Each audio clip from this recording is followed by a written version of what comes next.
جیسے بندہ اپنی طبیعت کے اندر دیکھے کہ وہ غیر شرعی کام، تو پھر اس کو چاہیے کہ اپنے شیخ کی صحبت اختیار کرے، اور شیخ کی صحبت جو اختیار کرے وہ صرف اللہ کے لیے کرے اور اپنی اصلاح کے لیے کرے، نہ کہ شیخ کی اصلاح کرنا شروع کر دے، اپنی اصلاح کے لیے۔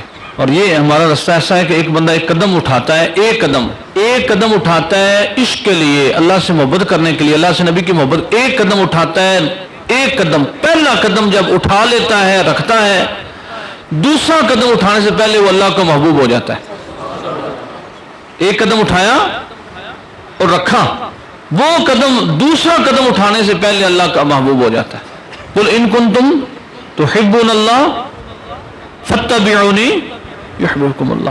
اللہ فرماتا ہے محبوب اگر یہ میں اللہ سے پیار کرتے ہیں تو ان کو کہیں کہ یہ آپ کے نقش قدم چلے، میں اللہ ان سے پیار کرنا شروع کر دوں گا۔ اتنا سستا سودا تو دنیا میں کوئی نہیں ہے۔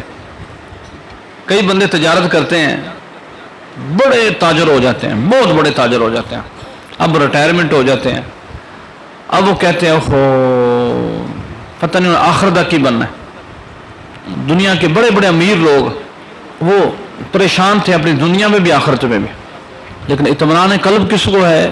جو اللہ کی یاد کرتا ہے۔ اور اتنی جلدی پھر کام، اتنی جلدی کام کہ پہلا قدم اور دوسرا قدم، اللہ اکبر۔ میں دیکھتا ہوں جتنے اللہ کے ولی ہیں، جتنے ان پہ نام ہیں، داتا صاحب رحمۃ اللہ علیہ عمر 55 سال ہے، 55 سال عمر۔ اگر سمجھے کہ 55 سال نہ سوئے ہوں، نہ کھایا ہو، نہ کچھ، صرف ذکر ہی کرتے رہو، ذکر ہی کرتے رہو، تو 55 سال ان کی قبر پہ لوگ فاتحہ پڑھتے، اس کے بعد کام ختم ہو جاتا۔ 977 سال ہو گئے۔ کتنے سال ہو گئے؟ 970 سال ہو گئے، ابھی تک کلام کریم جاری ہے۔ یہ تو وہ بندے پڑھتے ہیں جو نمازی پڑھتے ہیں، السلام علیکہ ایھا النبی ورحمۃ اللہ وبرکاتہ والسلام علینا وعلی عباد اللہ الصالحین۔ وہ علیحدہ۔ چلو یہ بندے بھی، یہ ہڑ آ گیا یا زلزلہ آ گیا یا کرونا آ گیا، چلو کچھ نہ کچھ بندے بھی رک گئے، تو فرشتے جو پڑھ رہے ہیں وہ کدھر جائیں گے؟ فرشتے تو نہیں رکے، تو ان کی ذات پہ فرشتے جو ہیں سلام پڑھ رہے ہیں۔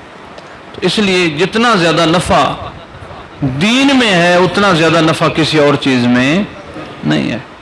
آپ تجارت کریں وہ بھی دین کی غرض سے، ذکر کریں وہ بھی دین کی غرض سے۔ تو اس معاملے میں دوسرا، سالکین جو ہے وہ اپنے اوقات کا بڑا خیال رکھیں۔ صوفی کی زندگی کی جو جڑ ہوتی ہے نا، وہ اس کے اوقات ہوتے ہیں، اس کے دن و رات، شب، مثلا فجر کے بعد بندہ کچھ پڑھتا ہے، طوفان آ جائے، بارش ہو جائے، کچھ ہو جائے، وہ پڑھے۔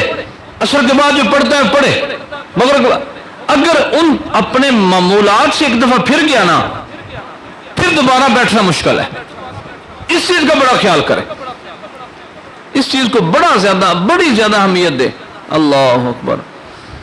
ادھر ہمارا ایک دوست ہے، وہ پڑھتے ہیں مولانا ظہور احمد جلالی صاحب کے پاس، وہ بتا رہے تھے کہ ظہور صاحب کے جلالی صاحب کی بیٹی کی شادی تھی، تو انہوں نے کلاس مس نہیں کی، مدرسے میں آئے ہیں، وہ پڑھایا ہے، پڑھانے کے بعد وہ زور تک چلے گئے۔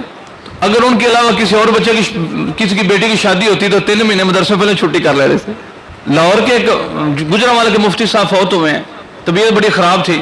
فوت ہونے سے پہلے انہوں نے کہا ہے کہ مینوں لگتا ہے کہ میں بچنا نہیں ہے، لیکن یہ نہ ہوئے کہ میں مر جاؤں تو تسی جناب علی مدرسے چھٹی کر دیو، میری اگر میت بھی پڑھی ہو تو چھٹی نہیں کرنی۔ ان کی میت پڑھی ہوئی تھی، بچے کلاس میں پڑھ رہے تھے، جب کا نماز جنازہ کا ٹائم ہوا، میت اٹھائی گئی، بچوں نے صفیں سیدھی کی اور اللہ اکبر کر کے جماعت کے وہ شامل ہوئے، سلام پھیرا، نماز پڑھی گئی۔ اس کے بعد استادوں نے اعلان کر دیا، بھی استادوں کو حکم تھا کہ میرے جنازے کے لیے اتنے بندے جائیں، دوسرے سارے بیٹھ کے پڑھیں، پڑھائی شروع۔ اس لیے اوقات کا خیال کیا جائے۔